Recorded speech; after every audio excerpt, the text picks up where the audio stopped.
కల్కి మూవీ అయితే crazy update బయటకు వచ్చింది. అప్డేట్ చెప్పే ముందు మన ఛానల్ సబ్స్క్రైబ్ చేసుకోండి. ఇంకా అప్డేట్లోకి వెళ్తే కల్కి మూవీ కంప్లీట్ అయిపోయింది. అంటే ఈఎఫ్ఎక్స్ పని కొద్ది మాత్రమే ఉంది. ఆ ఈఎఫ్ఎక్స్ అయిపోతే June 27 అయితే మూవీ పక్కా దిగాల్సిందని నాగేశ్వరం గారు అయితే ఫుల్ ఫోకస్తో పనిచేస్తున్నారు. ఎందుకంటే మెయిన్ అయితే మూవీ రావాల్సింది, ఎలక్షన్ టైం వల్ల ఆగిపోయింది. అందుకే ఫుల్ ఫోకస్గా అయితే మూవీ మీద ఫుల్ ఫోకస్ పెట్టారు. ఎందుకంటే ఇంకా మూవీ గురించి అయితే ఇంకా అనౌన్స్ చేస్తారు. ఇంకా ట్రైలర్ కానీ టీజర్ కానీ ఫస్ట్ లుక్స్ మొత్తం ఇంకా వచ్చేసినాయి. ఇంకా ట్రైలర్ టీజర్ అయితే రావాల్సింది ఇంకా ఈ నెక్స్ట్ మంత్లో వచ్చేస్తే మొత్తం. ఎందుకంటే మూవీ అంతా డిలే అయింది కానీ ఎలక్షన్స్ వల్ల అయింది. ఇంకా ఈ మూవీ షూటింగ్ కూడా కొద్దిగా స్లోగా అయింది. ఎందుకంటే సాంగ్ తీయడం వల్ల ఏ సాంగ్ మన ప్రభాస్ని బాహుబలిలో ఇరుక్కు సాంగ్ తర్వాత ఏ మూవీలో అంత ఐటమ్గా అంత పర్ఫార్మెన్స్ ఏ సాంగ్ చేయలేదు.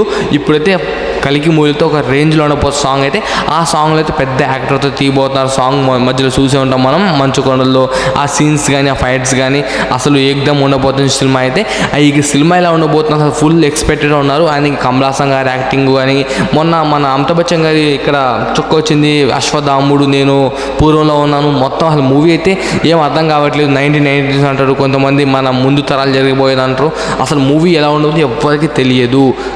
మూవీ వచ్చేదాకా ఎవరికి ఏం తెలియదు. చూద్దాం మూవీ ఎలా ఉండబోతుంది, అసలు మూవీ ఎలా తీయబోతున్నారు అసలు ఏం అర్థం కావట్లేదు. ఈ మూవీలో అయితే ఎక్కడ జరగని యాక్షన్ ఫైట్స్ అయితే ఫుల్ జరగబోతున్నాయి. ఫైట్స్ కానీ యాక్షన్స్ కానీ అసలు పీరియాట్రిక్ డ్రామా అయితే మామూలు కాదు. ఈ మూవీ ఆల్మోస్ట్ పీరియాట్రిక్ డ్రామాలో ఉండబోతుంది. ఇందులో చాలామంది యాక్టర్స్ పెద్ద యాక్టర్స్ ఉన్నారు. ఇంకా ప్రభాస్ అప్కమింగ్ మూవీస్ సలార్ ఉంది, బాహుబలి 3 ఉంది, ఇంకా మన రాణా డిలక్స్ ఉంది, చాలా మూవీస్ ఉన్నాయి. అసలు ప్రభాస్కి ఇంకా టైం సరిపోదు అనుకోవచ్చు నాకు తెలిసి. ఇంకా మన ఛానల్ కొత్తగా వస్తే ప్లీజ్ సబ్స్క్రైబ్ చేసుకోండి. జై హింద్ ఉంటా.